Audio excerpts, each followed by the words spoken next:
من شرور أنفسنا ومن سيئات أعمالنا من يهده الله فلا مضل له ومن يضلل فلا هادي له وأشهد أن لا إله إلا الله وحده لا شريك له وأشهد أن محمدا عبده ورسوله وبعد.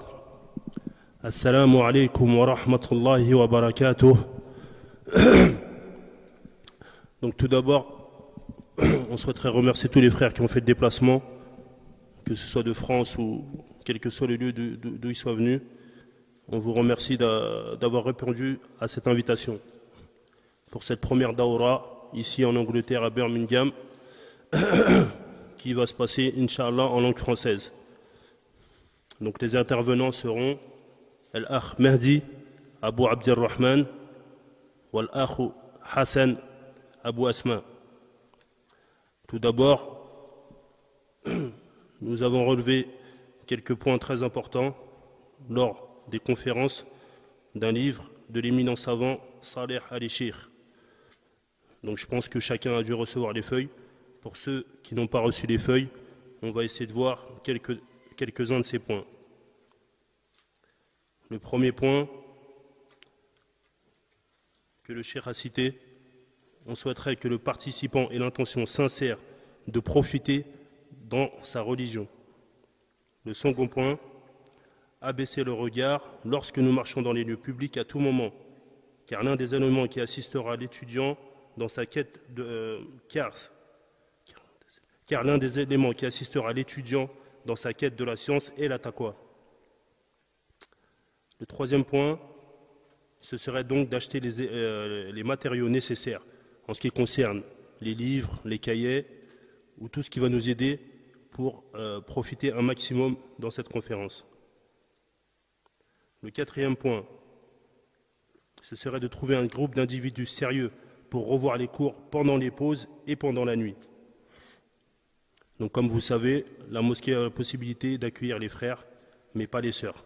Donc les frères pourront dormir dans la mosquée, mais les sœurs, ce sera un peu plus difficile.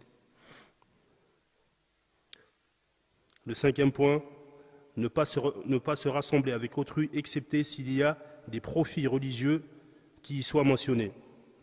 Le sixième point, essayer de s'asseoir le plus proche possible de l'enseignant, comme cela est encouragé dans le fameux hadith de Djibril, alayhi salam. Le septième point, si vous vous sentez somnolé pendant les cours, alors changez de place. Le huitième point, en ce qui concerne les sœurs, pour celles qui ont des enfants, elles pourraient donc s'échanger les tours de garde. Par exemple, on prend par exemple 4 sœurs, que l'on va appeler A, B, C et D. Ces 4 sœurs souhaitent donc participer au cours, mais toutes ont des enfants. Elles pourraient donc diviser les cours de la journée. La sœur A prend tous les enfants, pendant que la sœur B, C et D suivent le cours, et ainsi de suite à tour de rôle. Et Inch'Allah, toutes profiteront donc de ces cours. Puis le soir venu, lorsque les enfants sont couchés, toutes les sœurs peuvent se rassembler et partager leurs notes. Des ajustements peuvent être accordés à cette suggestion selon les besoins spécifiques. Le neuvième point, les étudiants devraient revoir les informations enseignées avant de se coucher la nuit, puis au matin. Ceci aidera la personne à se souvenir de ce qu'elle a entendu pendant la journée. Et il a été aperçu que beaucoup de gens passent la nuit à parler avec leurs amis, et ce qui est un obstacle et une entrave majeure dans la voie du talib al-ilm. Et ce qui est aussi une raison pour laquelle une personne trouve difficile de prier la prière du Fajr en congrégation. Dixième et dernier point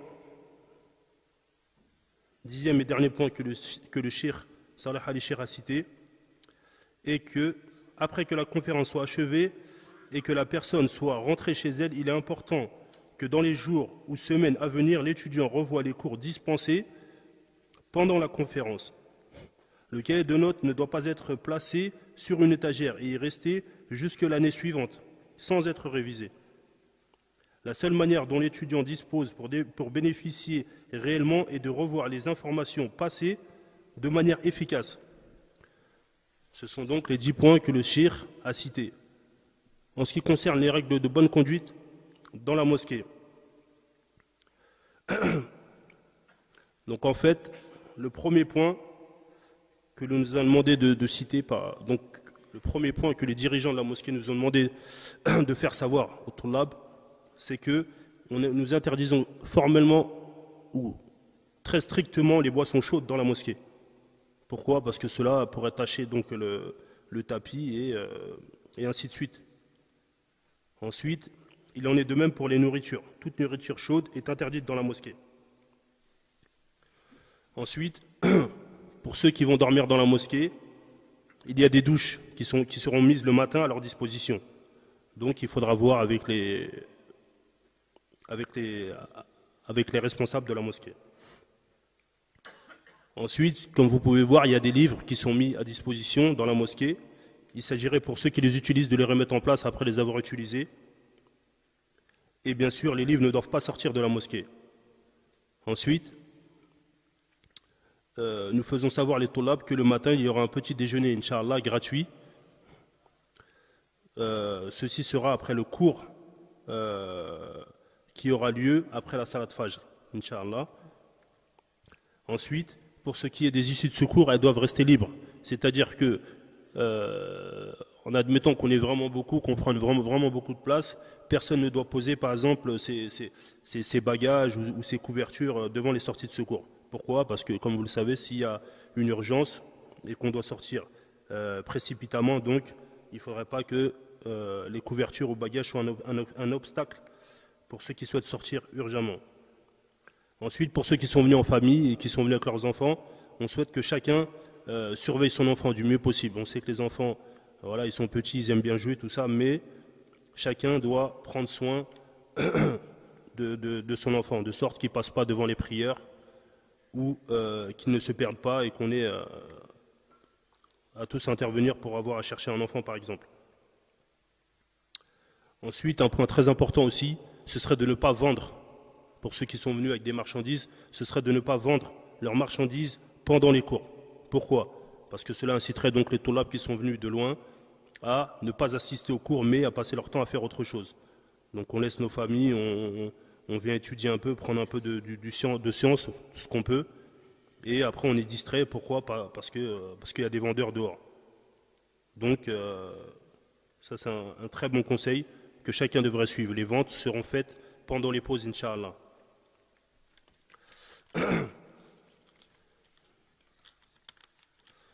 De plus, on a mis à disposition pour ceux qui ont soif de l'eau que vous pouvez voir au fond de la mosquée. Donc c'est gratuit, hein, chacun peut se servir sans pour autant casser le matériel ou détériorer la mosquée en laissant tomber de l'eau par terre ou ainsi de suite. Et je pense que le dernier point, ce sera que le réveil au matin, pour ceux qui vont dormir dans la mosquée, le réveil se fera 45 minutes avant la salat, pour éviter tout embouteillage entre les Tullab par rapport à ceux qui prennent plus ou moins de temps, et ainsi de suite. Donc 45 minutes avant la salat, les lumières seront allumées et chacun sera réveillé, Inch'Allah.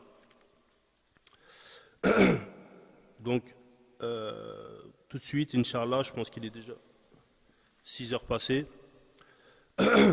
Donc la Daura donc, en langue française va commencer, Inch'Allah, par l'intervenant Mehdi Abou Abdirrahman. Et le titre de cette leçon sera Bienvenue aux demandeurs de science. Inch'Allah, qu'Allah nous augmente en science, Inch'Allah, et nous espérons profiter le plus possible de cette Daura, Inch'Allah. Et on appelle vraiment, pour cette première, vraiment, on demande vraiment aux frères d'avoir le meilleur comportement qui soit, Inch'Allah, pour pas qu'on ait à nous critiquer par rapport à nos comportements, Inch'Allah. Wa barakallahu fikum wa salamu alaykum wa rahmatullahi wa barakatuh.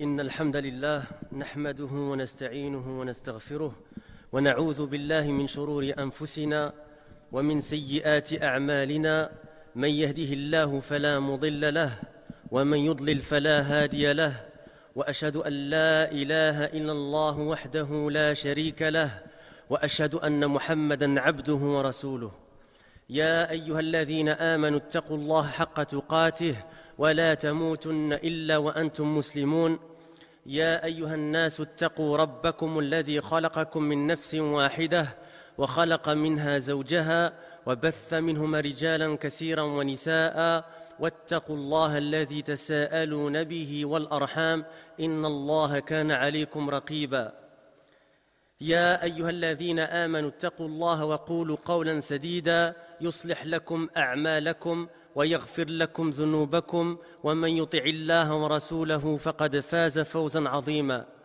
أما بعد فإن أصدق الحديث كتاب الله عز وجل وأحسن الهدي هدي محمد صلى الله عليه وعلى آله وسلم والشر الأمور محدثاتها وكل محدثة بدعة وكل بدعة ضلالة وكل ضلالة في النار. Donc comme l'a rappelé notre frère Ibrahim, hafidahullah ta'ala, wa barakallahu fih, le premier cours c'est sous le titre Marhaban bi talib al-ilm. Je voudrais donc souhaiter la bienvenue à tous mes frères et sœurs qui sont venus assister à cette première conférence francophone à la mosquée Salafi de Birmingham. Je voudrais donc souhaiter la bienvenue à chacun d'entre vous en lui disant Marhaban bi talib al-ilm.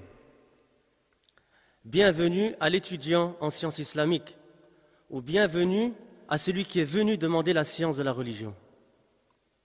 Je dis Marhaban bi talib al-ilm en prenant pour exemple notre prophète alayhi salatu wassalam.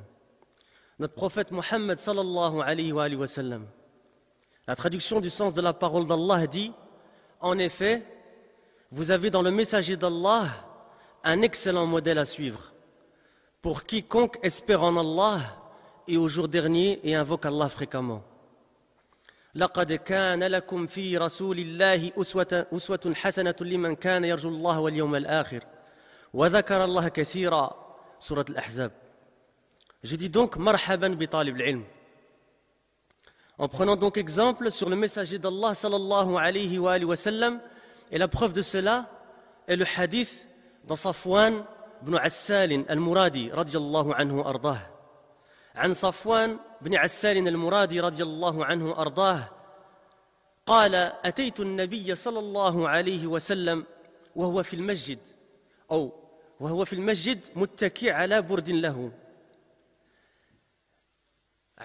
له أحمر فقلت له يا رسول الله إني جئت أطلب العلم فقال مرحبا بطالب العلم إن طالب العلم تحفه الملائكة وتظله بأجنحتها ثم يركب بعضهم بعضا حتى يبلغ السماء الدنيا من محبتهم لما يطلب. Donc Safwan ibn Assal al-Muradi radiyallahu anhu ardah dit je me suis rendu chez le prophète alayhi salatu wassalam. Je vous demande de bien être attentif parce que je vais interroger après, Inch'Allah. J'ai mis des cadeaux ici pour les frères qui répondront correctement, Inch'Allah. Et je vous demande de retenir les informations. Donc, c'est qui le rapporteur du hadith ici? Safwan ibn Assal al-Muradi radiyallahu anhu ardah. Il dit donc, je me suis rendu chez le prophète alayhi salatu wassalam afin de demander la science. Il était couché sur un manteau rouge à lui. Ala burdin lahu ahmara. Je lui dis alors, ô messager d'Allah, Ya Rasulallah, je suis venu chercher la science. Je suis venu chercher la science. Il répondit, alayhi salatu wassalam, Marhaban bi talib al-ilm. Bienvenue aux demandeurs de science, au talib al-ilm. Le hadith continue en disant, donc la parole du prophète alayhi salatu wassalam continue en disant, les anges entourent le demandeur de science de leurs ailes et lui font de l'ombre. تحفه الملائكة بأجنحتها وتظله. Puis montent les uns sur les autres jusqu'à ce qu'ils arrivent au ciel terrestre par amour de ce qu'ils demandent. محبة لما يطلب. Ce hadith est rapporté par Ahmed, rahimahullah, et At-Tabarani, rahimahullah, avec une chaîne de transmission bonne. Et la formulation du hadith ici, comme on dit, al-lafdu lahu, al-lafd lit-Tabarani. Donc la formulation du hadith ici est rapportée par At-Tabarani. Il est rapporté également par Ibn Hibban, rahimahullah, qui l'a jugé sahih, authentique. Et Al-Hakim, rahimahullah, qui a dit sahih al-isnad. C'est-à-dire que sa chaîne de transmission est authentique, elle est sahih. Et ce hadith est rapporté également par Ibn Majah, rahimahullah, de manière résumée, comme on dit, bikhtisar. Le hadith a été jugé Hassan. Par qui? Par l'éminent savant et la référence à la matière contemporaine, Cheikh Mohammed Nasir al-Din al-Albani, rahimahullah ta'ala. Il a jugé ce hadith Hassan dans Sahih al-Targhib wa al-Tarhib. Hadith, vous avez la référence, Inch'Allah, pour les frères qui notent, et je conseille vivement Talib al-Ilm de noter. Le filet du pécheur, en tout cas qui concerne le Talib al-Ilm, c'est quoi? C'est le fait qu'il écrive. D'accord? Je pense que vous trouverez très logique de ne pas partir à la pêche sans filet. D'accord? Donc, nasiha de ma part, wa din nasiha, il faut noter les frères et ikhwa. Si vous n'avez pas de feuilles, on a des feuilles, alhamdoulilah, on a des stylos, on a tout ce qu'il faut. C'est très très important dans la science, très très important. Comme l'a dit le frère, d'ailleurs, il avait parlé du fait de revoir les notes. Comment on peut revoir les notes si on n'en a pas? Donc le hadith, comme j'ai dit, il a été jugé Hassan par Cheikh Mohammed Nasir al-Din al-Albani, rahimahullah ta'ala, qu'Allah lui fasse miséricorde. Pour les frères qui n'ont pas de feuilles et pas de connotés, qui ne se gênent pas, demander aux frères ici, Inch'Allah. Donc, comme on a dit dans Sahih al-Targhib wa al-Tarhib, c'est le hadith numéro 71. Je vais utiliser la numérotation des Français pour pas. Chaque fois que je vais rapporter 71, 71, on va une convention entre nous, c'est la numérotation française 71 et khalas, d'accord? Donc, numéro 71, page 139, volume 1 aux éditions Al-Ma'arif, dans un chapitre intitulé At-Targhibu fil ilmi wa talabih. At-Targhibu fil ilmi wa talabih. C'est-à-dire chapitre de quoi? De l'incitation à la science et à sa recherche. Ce chapitre est l'un des sous-chapitres, donc ce bab est un des sous-chapitres du kitab, du livre de la science. Kitab al-ilm, qui est l'un des chapitres de quoi? De At-Targhib wa al-Tarhib. Et vous avez d'ailleurs, c'est de qui At-Targhib wa al-Tarhib? C'est de l'imam al-Mundhiri, rahimahullah ta'ala. Et vous avez d'ailleurs la correction de Cheikh al-Albani là-dessus qui est Sahih At-Targhib wa al-Tarhib. Cheikh Zayd bin Hadi al-Madkhali, hafidahullah ta'ala, il nous dit, et c'est un cheikh avec qui, Inch'Allah ta'ala, on a un cours demain en direct par téléphone à 20h30, donc juste avant le Maghrib, Inch'Allah. Donc c'est un cheikh qui est encore vivant, qui est un cheikh contemporain et qui est parmi les étudiants de l'imam al-Qar'awi, rahimahullah. L'imam al-Qar'awi, rahimahullah, celui qui a revivifié la da'wa salafiyya dans le sud de l'Arabie saoudite.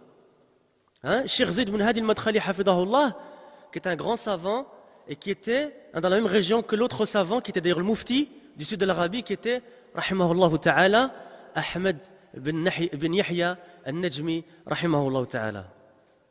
Donc Cheikh Zayd bin Hadi al-Madkhali, il dit qu'Allah le préserve dans son explication de Al-Juhd al-Mabdhul fi tanwir al-uqul bi sharh manzumati wasilat al-husul ila muhimmati al-usul. C'est quoi ce long titre? C'est un poème de Al-Hafid al-Hakami. Al-Hafid al-Hakami, rahimahullah, il a fait un poème parmi ses nombreux livres dans Usul al-Fiqh.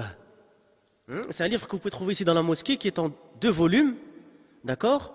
Et c'est un livre donc un poème dans Usul al-Fiqh. Et Cheikh Zayd bin Hadi al-Madkhali, il a expliqué, donc comme j'ai dit maintenant en 2 volumes, il a fait son explication, elle est disponible, alhamdoulilah, ça a été édité, et elle est même ici disponible dans la mosquée pour les frères qui veulent jeter un coup d'œil, et pour les frères qui ont déjà cours avec moi pendant l'année, j'ai souvent fait référence, notamment dans les premiers cours qu'on a fait, sur l'importance d'en talab al-ilm, on avait pris des références dans ce livre-là. Ala kulli hal, et pour les frères peut-être qui ne connaissent pas al-Hafid al-Hakami, rahimahullah, c'est un des grands savants contemporains qui était aussi un des élèves de qui? De l'imam al-Qar'awi, rahimahullah. Et al-Hafid al-Hakami, si vous étudiez son histoire, et wallah, c'est adib, ya ikhwa. Et ça motive à l'étude de la science. Al-Hafid al-Hakami, avec tout ce qu'il a écrit, toute la science qu'il a eue, il faut savoir qu'il est mort à l'âge de 35 ans, hein? Moi j'ai 33 ans dans 2 mois, c'est-à-dire 2 ans de plus que moi. C'est très jeune, subhanallah. Al-Hafid al-Hakami, c'était, subhanallah, quelque chose, subhanallah, de ajib. C'était quelqu'un vraiment de ajib. Hein? Rahimahullah, pour vous donner un titre d'exemple, il étudie le Coran en 1 mois. Il étudiait 1 juz du Coran par jour. Il étudiait et le soir, il faisait l'imam avec ce juz dans Salat al-Tarawih. Hein? Ça, c'est pour nous donner la motivation et pour nous recadrer un peu par rapport à ce qu'on est nous-mêmes. Hein? Sallallahu azza wa jalla tawfiq ya ikhwa. Donc, Al-Hafid al-Hakami, rahimahullah, qui est ce grand savant qui est mort très jeune et qui a laissé malgré tout de nombreux ouvrages, il a fait un livre dans quoi on a dit dans Al-Usul, Usul Fiqh. Et c'est en poème. Et pourquoi les ulama ils font des poèmes? Pour faciliter quoi? Al-Hifd. Hein? D'accord? Et je vous conseille vivement de mémoriser ce poème. Hein? C'est un très beau poème dans Usul Fiqh. Et c'est une science qui aide à la compréhension de la religion. L'ilm al-usul. Ala kulli hal, comme on a dit, donc c'est un poème dans Usul Fiqh de l'éminent savant Al-Hafid al-Hakami, qu'Allah lui fasse miséricorde. Cheikh Zayd dit donc dans son explication de ce poème, hein, de cette mandouma fi Usul Fiqh, il dit, hafidahullah, dans un passage de l'introduction du livre. Comme on a dit qu'il consacre à quoi? Et c'est pour ça que je l'avais cité dans mes cours ici à la mosquée, hein, il y a plus d'1 an maintenant, qu'il consacre à Fadl ilm wa ahlihi. C'est-à-dire quoi? La préséance de la science et des gens de science. Et on va voir ça, Inch'Allah, dans le hadith d'Abi Darda, radiallahu anhu wa ardah, avec le sharh de Cheikh Abdul Muhsin al-Abbad, hafidahullah ta'ala. Il dit donc en commentant ce hadith, donc Cheikh Zayd bin Hadi al-Madkhali, il commente quel hadith? Hein? Le hadith de Safwan, hein? Ibn Assalin al-Muradi. Safwan ibn Assalin al-Muradi, d'accord, qui a été jugé quoi par qui? Qui a été jugé Hassan par Cheikh al-Albani rahimahullah ta'ala. Donc il dit en guise d'explication de ce hadith, il dit Fandur يا طالب العلم مدى قدر العلم وقدر طالبه في ميزان النبوة المستقيم. Regardez cette parole de Cheikh Zayd, ya ikhwa. Hein? Ouvrez vos cœurs, ya ikhwa. Ouvrez vos oreilles, mais surtout ouvrez vos cœurs. Écoutez cette parole de Cheikh Zayd ibn Hadi al-Madkhali, hafidahullah ta'ala. فانظر يا طالب العلم مدى قدر العلم وقدر طالبه في ميزان النبوة المستقيم. وخذ القدوة من هذا الخلق النبوي الكريم وقل على سبيل الدوام مرحبا بطالب العلم. Et c'est pour ça que je vous dis à tous, marhaban bi talib al-ilm. Bienvenue à vous, ikhwa, dans cette mosquée de Salafi de Birmingham pour cette conférence. Donc Cheikh dit, marhaban bi talib al-ilm, qawlan wa fi'la. C'est pas de le dire qu'avec la langue, c'est avec les actions aussi. Et il va expliquer, Cheikh, pourquoi. قل على سبيل الدوام مرحبا بطالب العلم قولا وفعلا واعلم أن القول وحده لا يجدي إذا لم يوافقه الفعل عن محبة واقتناع. ورحم الله القائل في هذا المعنى ومرحبا قل لمن يأتيك يطلبه وفيهم يحفظ وصايا المصطفى بهم. Donc Cheikh Zayd al-Madkhali, hafidahullah ta'ala, il nous dit, en guise d'explication de ce hadith, regarde donc, ô demandeur de science, ya talib al-ilm, hein, et qu'Allah fasse qu'on soit parmi eux. Hein? Dites amin, ya ikhwa. Regarde l'étude de la valeur de la science. Hein? C'est-à-dire, pourquoi on s'est regroupé ici? Hein? Billah alaykum. Pourquoi on s'est regroupé ici? Pour l'ilm, ya ikhwa. Hein? Sallallahu azza wa jal ikhlas. Donc Cheikh il dit, regarde donc, ô demandeurs de science, on est tous venus pour demander cette science ici, et certains d'entre vous sont venus de très loin. Et je vous assure que certaines histoires m'ont touché, subhanallah. Hein? Regarde donc, ô demandeurs de science, regarde l'étendue de la valeur de la science. et la valeur de celui qui la demande, qui cherche à l'acquérir dans la balance juste de la prophétie. Fi mizan an-nubuwwati al-mustaqim, il a dit le cheikh. Et prends exemple sur ce noble comportement. Et c'est pour ça que j'ai rapporté le verset de Surat Al-Ahzab sur le fait de prendre exemple sur Muhammad alayhi salatu wassalam. Et prends exemple sur ce noble comportement prophétique et il dit de manière continue Marhaban bi talib al-ilm. Bienvenue aux demandeurs de science.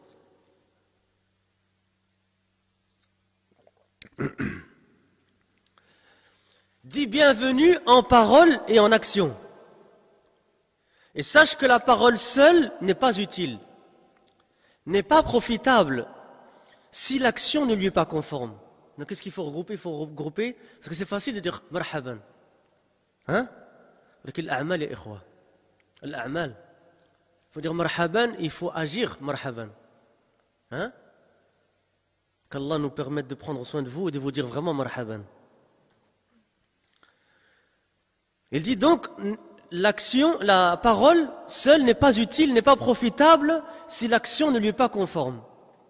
Action par amour, an mahabbatin wa iqtina', par amour et en étant persuadé. An iqtina' ya ikhwa, an mahabba. Et qu'Allah fasse miséricorde, ici donc un bayt shi'ri, il dit qu'Allah fasse miséricorde à celui qui a dit wa marhaban qul liman ya'tika yatlubuhu. Dis bienvenue à celui qui vient à toi afin de la demander et préserve avec eux les recommandations du Mustafa alayhi salatu wassalam.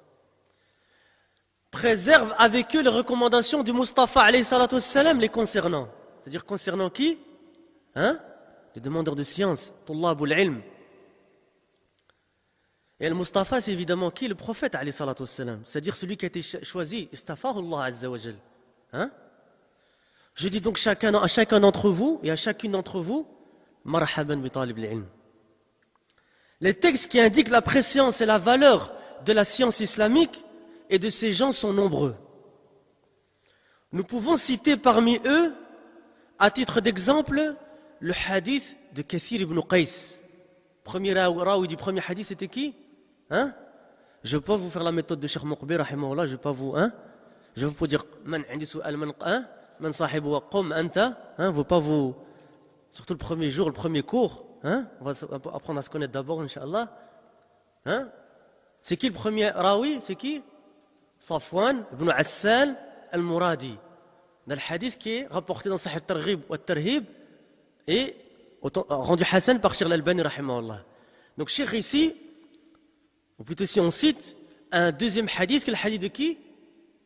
Kathir ibn Qais, qui dit, en fait on va voir que c'est un hadith d'Abu Darda. Hadith Abi Darda. Mais c'est Kathir ibn Qais qui rapporte ça et qui dit, comme on va voir ici, Kuntu jalisan. Donc c'est qui parle ici? C'est Kathir ibn Qais. Kuntu jalisan ma Abi Darda. Fi masjid Dimashqa. Rien que ça suffit. Avec qui il était assis, subhanallah. Regardez quelle assise, ya ikhwa. Avec Abu Darda. As-Sahabi al-Jalil. Radiyallahu anhu ardah. Il dit, كنت جالسا مع أبي الدرداء في مسجد دمشق فجاءه رجل فقال يا أبا الدرداء إني جئتك من مدينة الرسول صلى الله عليه وسلم لحديث بلغني أنك تحدثه عن رسول الله صلى الله عليه وسلم. Donc on va voir pourquoi il est venu pour un hadith. تحدثه عن رسول الله صلى الله عليه وسلم ما جئتك لحاجة ما جئتك لحاجة قال فإني سمعت رسول الله صلى الله عليه وآله وسلم يقول من سلك طريقا. C'est un hadith que vous connaissez, en tout cas peut-être la majorité d'entre vous certainement. من سلك طريقا يطلب فيه علما سلك الله به طريقا من طرق الجنة. وإن الملائكة لتضع أجنحتها رضا لطالب العلم. الله أكبر. رضا لطالب العلم. وإن العالم ليستغفر له من في السماوات والأرض والحيتان في جوف الماء وإن فضل العالم على العابد كفضل القمر ليلة البدر على سائر الكواكب وإن العلماء ورثة الأنبياء وإن الأنبياء لم يورثوا دينارا ولا درهما ورثوا العلم فمن أخذه أخذ بحظ وافر. Kathir ibn Qais, comme on a dit, il dit, j'étais assis avec qui? Avec Abu Darda, radiallahu anhu ardah, dans la mosquée de Damas, fi Majidi Dimashqa. Lorsque vint à lui un homme, qui vint à qui? C'est ça qu'il faut comprendre, à Abu Darda.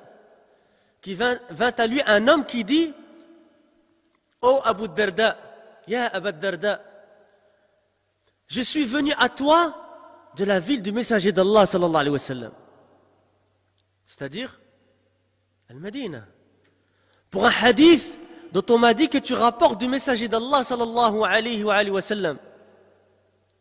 Je ne suis pas venu pour un besoin. Il est donc venu pourquoi? Talab al-ilm, ikhwa. Il dit, c'est-à-dire Abu Darda, j'ai entendu le messager d'Allah sallallahu alayhi wa sallam dire celui qui prend. Et pour tous les frères qui sont venus, et même qui sont venus d'ici, qui habitent même ici à Birmingham, ils ont pris un chemin. Pour nous tous qui avons pris un chemin ici, regardez, écoutez cette parole, vous allez voir la parole de Cheikh al-Muhsin al-Abbad qui est très forte vis-à-vis de ce hadith. Des fois on fait des actions et on ne voit pas vraiment la portée de ces actions. Le fait de demander la science, c'est quelque chose de kabir, inda Allah azza wa jal. Et on va voir ça de manière plus claire, incha'Allah. Il dit, c'est-à-dire Abu Darda, j'ai entendu le messager d'Allah sallallahu alayhi wa sallam dire, celui qui prend un chemin pour demander la science, Allah lui facilite par cela un chemin. Parmi quoi? Parmi les chemins na'am du paradis, ahsant. Et les anges déposent leurs ailes en signe d'agrément du demandeur de science. Ridan, rida, et ikhwa. Et demande pardon pour le savant, tous ceux. Regardez ça, ikhwa. Regardez, Cheikh Azim, wallahi, ikhwa. Demande pardon, c'est-à-dire faut l'istighfar. Wa huwa talabul maghfirah. Et comme j'ai toujours aux frères dans mes cours ici à la mosquée, ya ikhwa, ihfadou al-ta'rifat, ou ta'arif. Étudiez les définitions, ikhwa. L'istighfar, c'est quoi? Talabul maghfirah. Deux mots. L'istighfar, talabul maghfirah. C'est-à-dire quoi? Le fait de demander al-maghfirah. Le fait de demander pardon. Donc, et demande pardon pour le savant, tous ceux qui sont dans les cieux et sur la terre, et le poisson dans l'eau. Allahu Akbar. Et la préscience du savant, c'est le hadith qui continue, et la préscience du savant sur l'adorateur est similaire à la préscience, le fadl, de la lune lorsqu'elle est pleine, lorsque la lune est pleine, sur toutes les étoiles, sur les étoiles. Et les savants sont les héritiers des prophètes, alayhimus salatu wassalam. Et les prophètes, alayhimus salatu wassalam, ne laissent ni dirham, ni dinar en héritage. Mais ils y laissent quoi? En héritage la science, na'am. Celui qui l'apprend aura certes pris une grande portion. Akhada bihadhin wafirin. Et je me rappelle maintenant une parole de Cheikh al-Fawzan. D'ailleurs, c'est un des livres que je vais offrir, incha'Allah. C'est Sharh al-Arba'in Nawawiyya de Cheikh al-Fawzan. Cheikh al-Fawzan, il dit, regardez des fois, encore une fois, les actions, on les voit moindres, peu, mais elles sont grandes, inda Allah azza wa jal. Il dit que le fait d'acheter un livre, ça rentre dans ce hadith. Pourquoi? Il dit, as-suluk qisman, ou naw'an. Sulukun ma'nawi, ou sulukun hissi. Tu veux prendre un chemin, na'am, mais le fait de prendre un livre, ça rentre aussi là-dedans. D'acheter un livre, ça rentre le fait de chercher la science, de prendre un chemin pour la science, ya ikhwa. Donc, ce qu'on disait, ce hadith a été rapporté au niveau du takhrij du hadith. Ce hadith a été rapporté par Abu Daoud al-Sijistani, que vous connaissez sûrement son livre, Sunan Abu Daoud, qui fait partie de quoi? Del Kutub al-Sitta. C'est quoi le Kutub al-Sitta? Al-Bukhari, Et surtout les frères qui ont cours d'habitude avec moi. Hein? Bukhari, ou Muslim, ou hein? Maintenant ça doit, hein? Hein? Abu, hein? Dans l'ordre, hein? Abu Daoud, hein? Ou Tirmidhi, ou Nasa'i, ou Ibn Majah. C'est-à-dire, hein, le Kutub Sitta, Abu Daoud, je l'ai cité après quoi? Après le Bukhari ou Muslim ici. Donc Abu Daoud, Al-Sijistani, rahimahullah ta'ala, n'oublie jamais nos ulama dans les doigts. Et hein, j'en profite que je m'en rappelle maintenant. J'ai eu au téléphone Cheikh Falah, Ismail ibn Dakar, hafidahullah ta'ala, parce qu'on a normalement va avoir un cours par téléphone avec lui. Il est à l'hôpital, il s'est fait opérer. Hein, ne l'oubliez pas dans vos doigts, hein, fi sujoud, hein, surtout dans l'awaqat l'istijaba, hein, parmi awqat l'istijaba, le mercredi entre Dhuhr et l'Asr, il y a un hadith Hassan là-dessus, hein, la dernière heure de l'Asr, Yom al-Jumu'ah, entre l'adhan et l'iqamah, akhir thulut al-layl, al-sujoud, hein, etc. et d'autres. De faire dua pour nos ulama, les vivants et les morts. Cheikh Falah Ismail, hafidahullah ta'ala, hein, pour les frères qui l'ont vu ici il n'y a pas si longtemps, quelques semaines, ils ont vu des tiges de métal qui traversaient sa jambe, hein, et Cheikh nous donnait cours jusqu'à une heure tardive la nuit. Hein? Donc il s'est fait opérer justement pour retirer, et pour être honnête, je lui ai téléphoné et quand je voulais lui demander de faire cours, et quand j'ai entendu sa voix, je ne lui ai pas parlé des cours. Hein? Je lui ai demandé comment est-ce qu'il allait. Alhamdulillah, j'ai entendu que sa voix était un peu fatiguée. N'oublie pas dans les doigts, hein? Le cheikh il a été éprouvé, il a gardé ces tiges-là pendant plus de 2 mois, hein? Et maintenant il a une longue convalescence.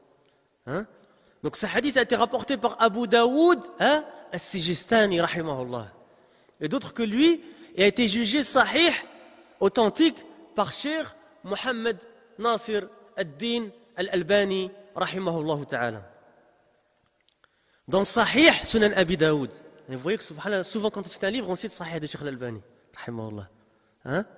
Il n'y a plus des gens qui viennent quoi? Qui viennent critiquer ce Cheikh-là. Wali'adu billah. Sallallahu alayhi wa sallam. Donc Cheikh al-Albani, rahimahullah, dans Sahih Sunan Abi Daoud, hadith numéro 3641. Maintenant, on a quoi? On a l'explication d'un autre grand savant, qui est encore vivant, hein? Qui fait partie des plus grands savants de notre époque, et parmi l'élite des muhaddithin, Cheikh Abdel Muhsin Al-Abbad, hafidahullah ta'ala. Hein? Pour les frères qui ont l'occasion de faire la Umrah, ou faire le Hajj, qui ont l'occasion de s'asseoir avec lui, qui ont pu écouter ses drous, vous savez très bien de quoi je veux parler. Hein?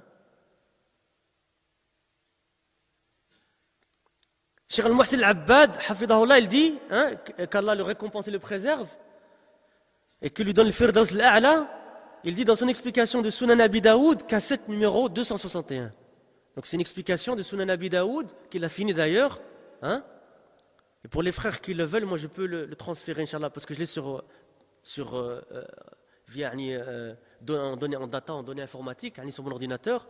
Pour les frères qui veulent, Inch'Allah, on peut vous les donner, Inch'Allah. J'ai toutes les cassettes de Sunan Abi Daoud, Inch'Allah. D'accord? Hein? Par le Firdaus al-A'la, donc comme on a dit, qu'Allah le récompense par le Firdaus al-A'la, il dit dans son explication de Sunan Abi Daoud, cassette numéro 261. قال أبو داود السجستاني رحمه الله كتاب العلم باب الحث على طلب العلم ثم ذكر الحديث بسنده. Donc Abu Daoud al-Sijistani, qu'Allah lui fasse miséricorde, il dit dans son Sunan, livre de la science, chapitre de l'incitation à la demande de la science. Regardez le titre du chapitre, Ikhwa. Chapitre de quoi? De l'incitation à la science. Puis il a cité le hadith avec une chaîne de transmission, avec sa chaîne de transmission, d'accord? Hein? Pour les frères qui veulent, ils ont. Sahih Sunan Abi Daoud, il est dans le fond de la mosquée, sur l'étagère de gauche là-bas. Il dit donc, Cheikh Al-Muhsin Al-Abbad, hafidahullah ta'ala, Abu Daoud a dit, livre de la science dont l'éloge est faite dans le Coran et la Sunna, et les savants dont l'éloge est fait dans le Coran et la Sunna, ce qui est entendu par là, c'est quoi? C'est la science de la législation islamique, la science de la religion de l'islam, ya ikhwa. Et les savants de la législation islamique. Puis il dit, ilmu kitabillahi azza wa jal, wa sunnati rasulihi sallallahu alayhi wa sallam, wa ma kana alayhi salafu hadhihi al-ummah. هذا هو العلم المحمود الممدوح الذي أثني عليه وعلى أهله في كتاب الله وسنة رسوله صلى الله عليه وسلم. Donc c'est la science du livre, donc cette science dont est fait l'éloge dans le Coran et la Sunna et dont les gens est fait l'éloge dans le Coran et la Sunna, c'est quoi? C'est la science du livre d'Allah Azza wa Jal et de la Sunna de son messager sallallahu alayhi wa sallam. C'est cela la science et ces gens dont est fait l'éloge dans le livre d'Allah et la Sunna de son messager sallallahu alayhi wa sallam. Puis Cheikh continue en disant قد أورد أبو داود هذا الباب باب الحث على طلب العلم والترغيب فيه وقد أورد فيه حديث أبي الدرداء رضي الله عنه وهو مشتمل على 5 جمل كل جملة من هذه الجمل الخمس تدل على فضل العلم وأهله تدل على فضل العلم الشرعي وفضل أهله. Donc Abu Daoud, rahimahullah, il a rapporté ce chapitre et a commencé par ce chapitre de quoi? De l'incitation à la demande de la science et à sa sollicitation. C'est-à-dire en résumé de fait de quoi? De talab al-ilm. Il y a rapporté le hadith de Abu Darda. Donc quand vous regardez dans le Sunan Abi Daoud, vous ouvrez le chapitre, vous trouvez quoi? Le hadith de Hadith Abi Darda. Et pourquoi on a dit hadith Abi Darda et pas hadith Abu Darda? C'est juste tout simplement pour une idafa, une règle de grammaire. D'accord? Hadithu Abi Darda. Donc Abu Darda qui comprend 5 phrases. Je vais vous interroger après sur ces 5 phrases, Inch'Allah. Dont chacune d'entre elles indique la préséance de la science et de ses gens. Elles indiquent la préséance de la science religieuse et la noblesse de ces gens. Ne vous inquiétez pas, il ne faut pas quitter la mosquée. أول هذه الجمل من سلك طريقا يلتمسه فيه علما سلك الله به طريقا من طرق الجنة. Donc la première phrase c'est quoi? Pour les frères qui veulent étudier en arabe, من سلك طريقا يلتمس فيه علما سلك الله به. C'est vrai qu'il y a une riwaya سهل الله به طريقا من طرق الجنة. Cheikh continue en disant, et regardez l'istinbat de ma cheikh, regardez comment le cheikh il a tiré une règle de quoi? De ce hadith. هذا فيه أن الجزاء من جنس العمل. هذا فيه أن الجزاء من جنس العمل وسوف نرى كيف ذلك. كما أن الإنسان عمله أنه سلك طريقا فجزاؤه أنه يسهل له طريق والجزاء من جنس العمل. العمل ما هو؟ سلوك طريق يلتمس فيه العلم والجزاء تيسير وتسهيل طريق يوصل إلى الجنة. وهذا يدل على فضل العلم وأن شأنه عظيم وفضله كبير وأن من سلك طريقا موصلا إلى العلم يجازى على ذلك بأن ييسر له الطريق أو السبيل التي توصل إلى الجنة. الطريق c'est juste de dire en arabe الطريق التي يجوز فيه التذكير والتأنيث والأفصح التأنيث. الطريق التي même si الطريق pour certains frères ils ne savent pas que ça peut être féminin, d'accord? الطريق التي توصل إلى الجنة. هذه هي الجملة الأولى من الجمل. Donc c'était quoi la première phrase? La première de ces 5 phrases comprises dans le hadith de qui? Le hadith de Abu Darda. Celui qui prend un chemin pour acquérir la science. Allah, regardez le hadith comment il est.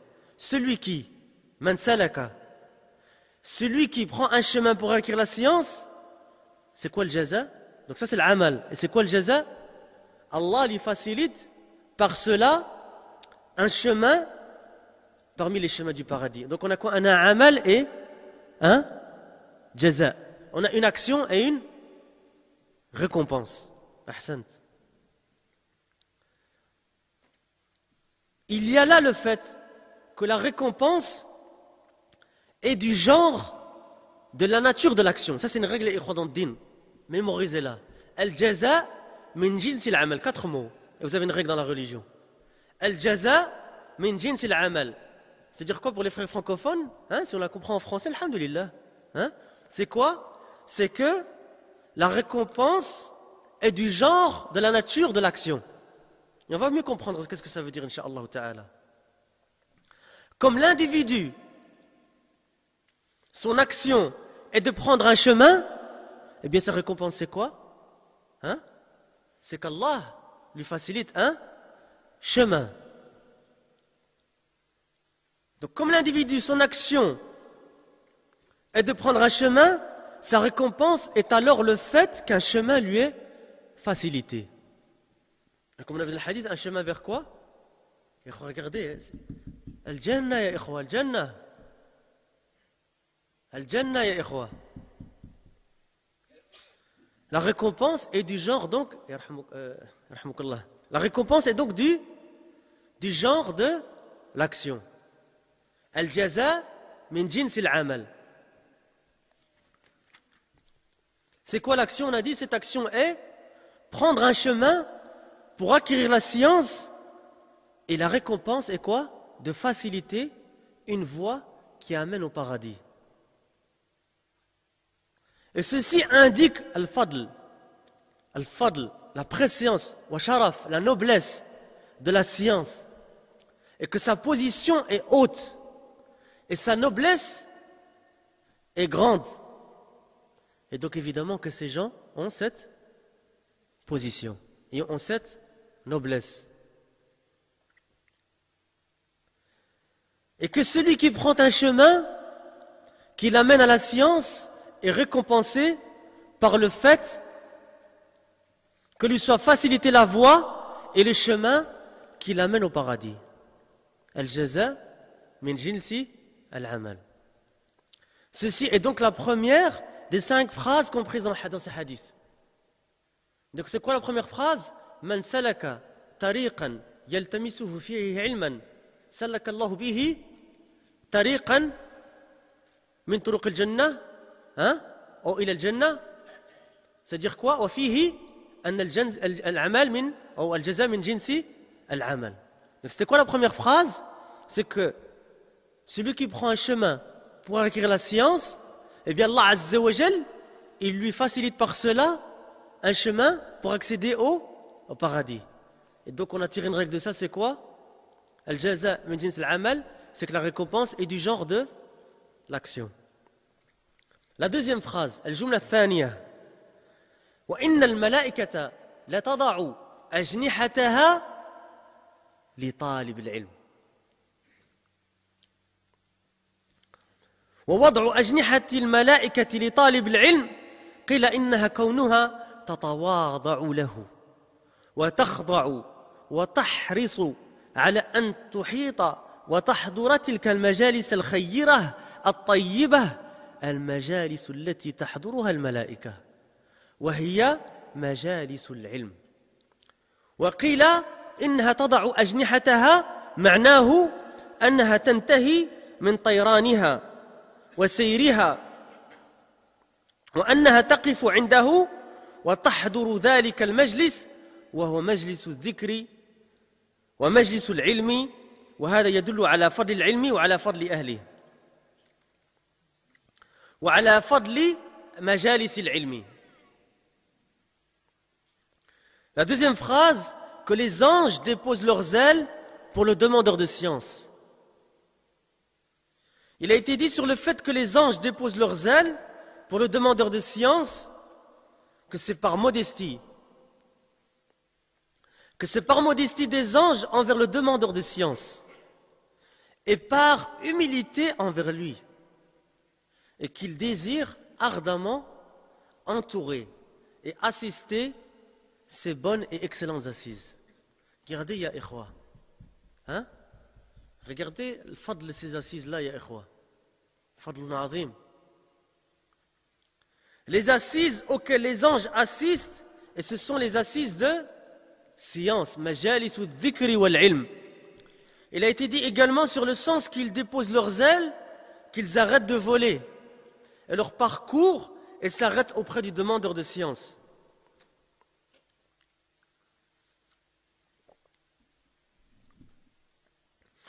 et assiste à cette assise qui est l'assise du rappel, l'assise de la science. Ceci indique quoi? La noblesse de la science et la noblesse de ces gens et la préséance des assises de science. Donc on avait vu la première, c'était quoi la première phrase? Man salaka tariqan yaltamisu fihi ilman salaka Allahu bihi turuqan min ou tariqan afwan min turuqil jannah. الجملة الثانية c'était quoi? وإن الملائكة لا تضع أجنحتها لطالب العلم. ها؟ الجملة الثالثة أن العالم لا يستغفر له من في السماوات والأرض حتى الحيتان في الماء. Cheikh Al-Abbad il dit حفظه en guise d'explication de cette troisième phrase هذا شيء عظيم كون هذه المخلوقات العظيمة العلوية والسفلية السماء وما فيها من الملائكة لا يعلم عددهم إلا الله سبحانه وتعالى والأرض وما فيها من دواب وحيوانات في البر والبحر كلها تستغفر لطالب العلم. يعني هذا شيء عظيم. هذه العوالم الكثيرة والخلائق الكثيرة في السماوات وفي الأرض هذا شأنها مع طالب العلم. تستغفر له وتدعو له يعني هذا شيء عظيم. السماء فيها من الملائكة ما لا يحصيها إلا الله سبحانه وتعالى. البيت المعمور وهو في السماء السابعة وهو فوق الكعبة وهو محاذ للكعبة ولو سقط لسقط عليها يدخل فيه يوميا 70,000 من الملائكة ومن دخله لا يعود إليه مرة أخرى. وهذا يدل على كثرتهم خلق عظيم خلق كثير كل هؤلاء يستغفرون لطالب العلم ويدعون له. هذا شرف وفضل كبير من الله سبحانه وتعالى للمشتغل بالعلم للمشتغل بعلم الشريعة علم الكتاب والسنة علم قال الله وقال الرسول وقال الصحابة الكرام رضي الله عنهم وأرضاهم. وقيل أن هذه الدواب تستغفر لطالب العلم لأنه يشتغل بشيء يعود عليها نفعه يعود عليها فائدته.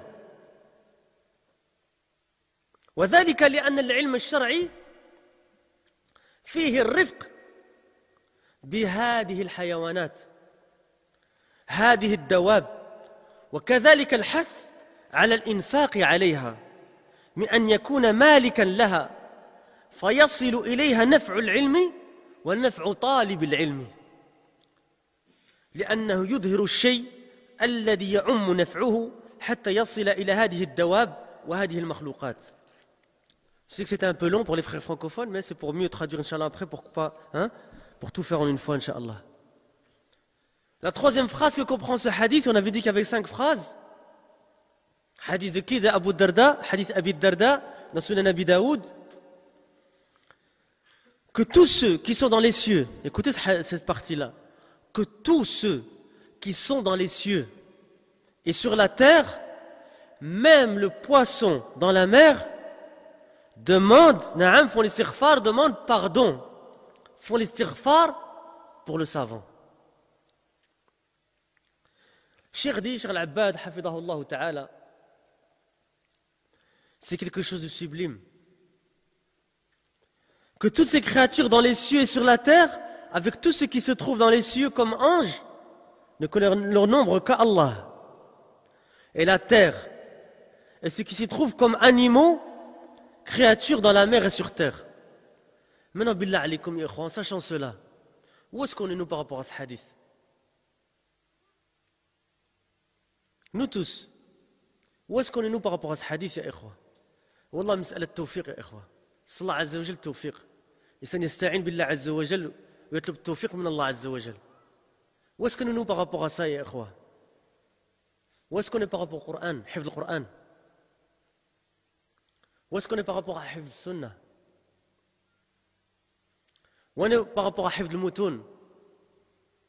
وين par rapport à تعلم اللغة العربية يا إخوة التي هي مفتاح العلم مفتاح باب العلم. On veut rentrer dans une maison sans avoir la clé, subhanallah.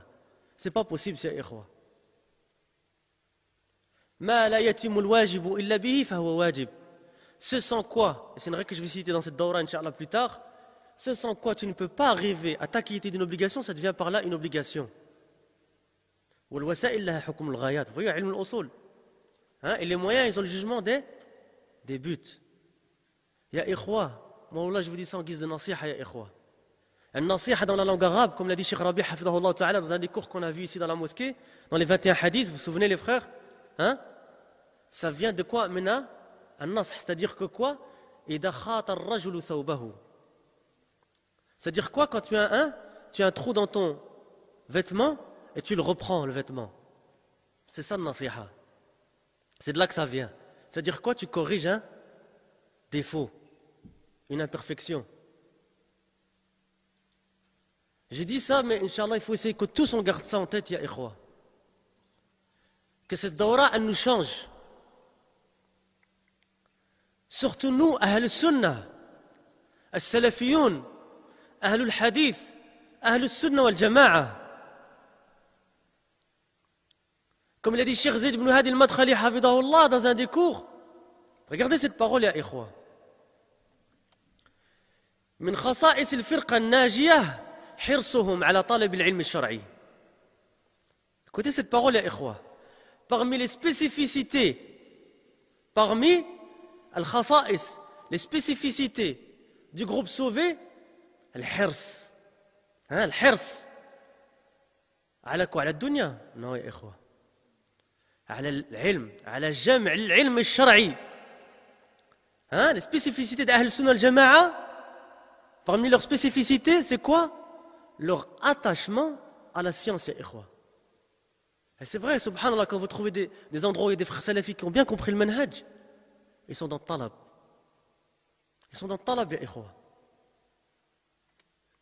Et le talab, ça commence par hifz le Coran, ya ikhwa. Ibn al-Qayyim, rahimahullah, il a dit que les actions sont basées sur un amour. Comment est-ce qu'on aime le Coran, ya ikhwa? Qu'est-ce qui fait la différence entre hafid le Coran et quelqu'un qui n'est pas hafid le Coran? Qu'est-ce qui fait la différence entre quelqu'un qui rentre dans le hadith du prophète alayhi salatu wassalam, Ahl al-Qur'an, Ahlullahi wa khassatuh, et quelqu'un qui ne rentre pas dans ce hadith? Al-hirs, ya ikhwa, l'attachement, le désir ardent, jour après jour. Et si tu as fini hafs, fais warsh, ya akhi. Si tu as fini warsh, fais une qira'a, pourquoi pas? En sachant que ça ne rentre pas dans les... ça rentre dans la spécialité. على كل حال الإنسان يحفظ القرآن. الإنسان يحفظ القرآن يا إخوة. يحفظ السنة aussi. On dit qu'on aime le Coran. Où est-ce qu'on est par rapport à ce Coran? On dit qu'on aime la sunna. Combien de hadiths on connaît, ya ikhwa? Combien de hadiths, ya ikhwa? Combien d'années on va rester dans l'Arba'in Nawawiyah?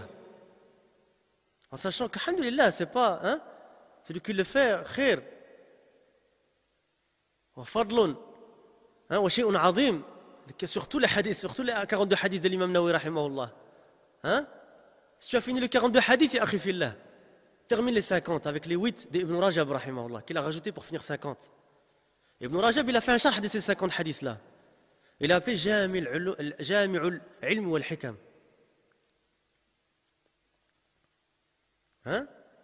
Et Cheikh Al-Muhsin Al-Abbad, son explication des 40 hadiths Nawawi, ce n'est pas une explication des 42 hadiths de l'imam Nawawi.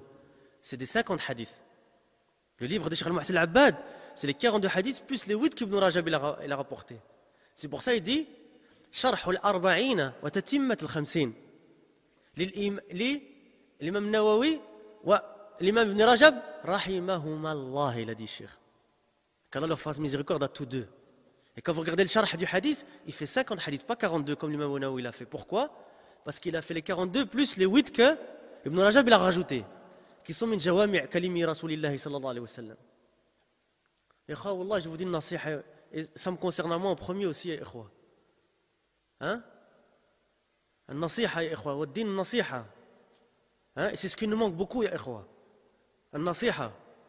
Hein? Tous demandent donc pardon pour le demandeur de science. Ceci est une chose immense.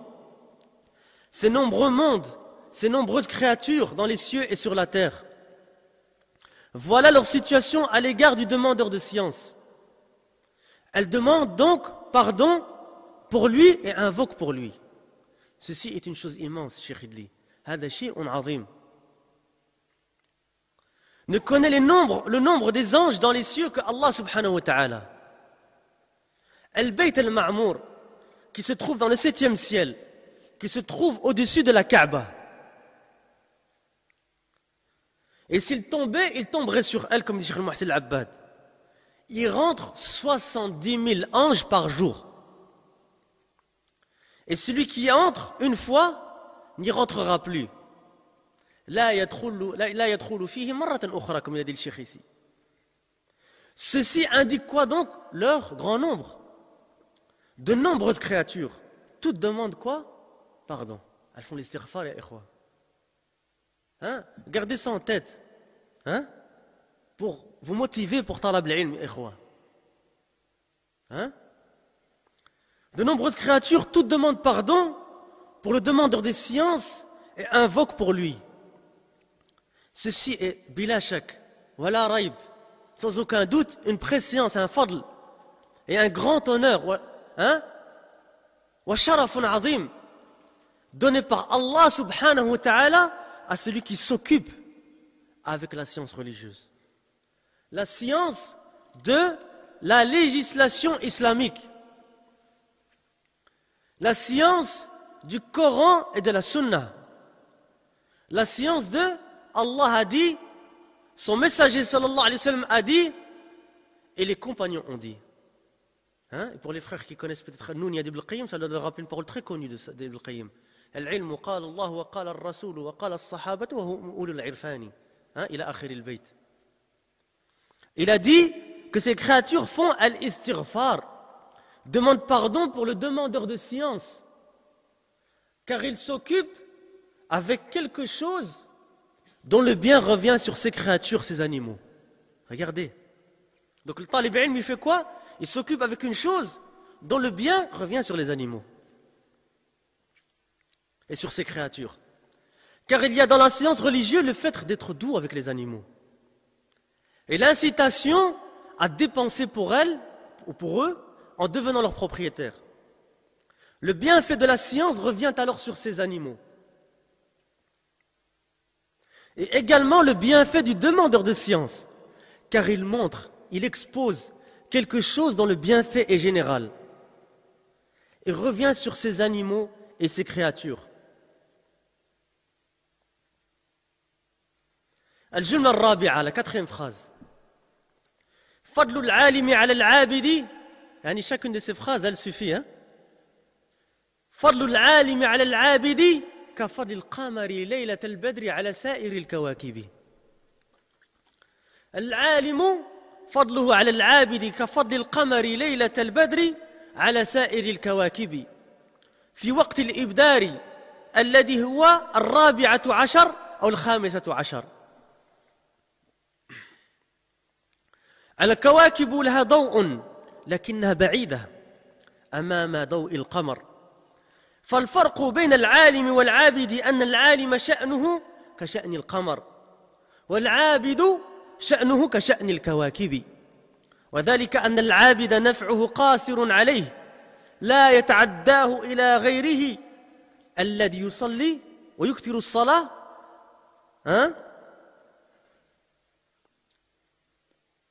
لكن الذي يشتغل بالعلم يتعلم ويعلم ويرشد ويوجه ويأمر بالمعروف وينهى عن المنكر العلم له ولغيره. الصلاة للمصلي وحده العلم لصاحبه ولغيره فنفعه متعد. الصلاة نفعها قاصر على صاحبها ولهذا فضل العالم على العابد كفضل القمر ليلة البدر على سائر الكواكب. La 4e phrase donc de ce hadith. La préscience du savant sur l'adorateur est similaire à la préscience de la lune, une nuit de pleine lune, sur les étoiles. Allahu Akbar. Hein? Le savant, sa préscience sur l'adorateur est similaire à la préscience de la lune, une nuit de pleine lune sur toutes les étoiles. La pleine lune qui est le 14 ou le 15 du mois, les étoiles ont une lumière, mais elle est lointaine par rapport à la lumière de la lune. La différence entre les savants et l'adorateur est que le savant, sa situation, sa position est identique à celle de la lune. Et l'adorateur, ce qu'on appelle l'abid, hein, sa position est identique à celle des étoiles. Attention, comme dit le Machir, ça peut être que l'abid n'a pas de science. Mais la science qui lui, hein, il a une science limitée qui lui suffit. Ce qui n'arrive pas au degré d'alim.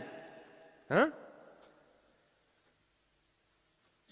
L'adorateur, donc comme on a dit, je répète la phrase, la différence entre les savants et l'adorateur est que le savant, sa situation, sa position est identique à celle de la lune. Et l'adorateur, sa position est identique à celle des étoiles. Car le bien de l'adorateur est limité à lui-même et ne touche pas autrui. Ne touche pas autre que lui. Il prie beaucoup, tandis que celui qui s'affaire à la science religieuse, il apprend et enseigne et oriente et dirige. Il ordonne le bien et interdit le mal. Sa science est pour lui et donc pour autre que lui. La prière est pour celui qui prie uniquement. La science est pour celui qui la détient et autre que lui. Son bienfait ne se limite donc pas à lui seul. Tandis que le bienfait de la prière est limité à celui qui se prie. Et pour cette raison, la préscience du savant sur l'adorateur est similaire à la préscience de la lune sur les étoiles. الجملة الخامسة, la cinquième phrase et la dernière phrase du hadith. يقوله صلى الله عليه وسلم إن العلماء ورثة الأنبياء وإن الأنبياء لم يورثوا دينارا ولا درهما إنما ورثوا العلم فمن أخذه أخذ بحظ وافر. الشيخ المحسن العباد يقول حفظه الله تعالى شريحا لهذه الجملة فشرفه عظيم أن يقال على العلماء أنهم ورثة الأنبياء، أن يوصفوا بأنهم وراث الأنبياء. الأنبياء عليهم الصلاة والسلام لم يورثوا المال ولم يرسلوا لجمع المال عليهم الصلاة والسلام وجمعه لأقاربهم الوارثين، بل المال لا يورث عنهم لقوله عليه الصلاة والسلام إنا معشر الأنبياء لا نورث ما تركناه صدقة. إذن فميراثهم واسع مبذول لكل أحد، ليس للأقارب دون غيرهم ولكن لكل أحد مبذول. فمن أراد أن يحصل العلم وهو في الطريق سالك فما عليه إلا أن يقدم. C'est une nasiha du Cheikh ici. أن يقدم ويحرص على أن يحصل على نصيب من الميراث. Il y a des إخوة. C'est quoi? C'est l'héritage du prophète عليه الصلاة والسلام. صلى الله عليه وسلم التوفيق يا إخوة. نصيب من الميراث الذي هو ميراث النبوة، ولهذا كان العلماء ورثة الأنبياء، لأن الأنبياء جاءوا بالعلم النافع، والعلماء هم الذين يرثونهم ويتلقون ذلك الميراث ويحافظون عليه ويعنون به وينشرونه ويبذلونه ويعملون بما فيه. فقبحا لمن يطعن فيهم. Ça c'est pas une parole de Cheikh Al-Abbad, c'est moi qui le dis. Hein? Honte ya ikhwa, celui qui les critique. Honte à celui qui parle sur eux ya ikhwa. On akhsha alayhi sarahatan, on a peur pour lui. ويدعون الناس للعمل بما فيه، هذا هو شأن العلماء. وإذن فالأنبياء عليهم الصلاة والسلام ليس ميراثهم لأقاربهم وإنما عام لكل أحد، لأن المال لا يورث عنهم إنما يورث العلم، يورث عنهم الحق والهدى. هذا هو الميراث وهو مبذول لكل أحد. Écoutez cette phrase. وهو مبذول لكل أحد وطريقه لكل أحد ولا يختص به أحد دون أحد فإن العلماء ورثة الأنبياء وإن الأنبياء لم يورثوا دينارا ولا درهما إنما ورثوا العلم فمن أخذه أخذ بحظ وافر. والحاصل أن هذا حديث عظيم يشتمل على 5 جمل كل واحدة منها تدل على فضل العلم وأهل العلم.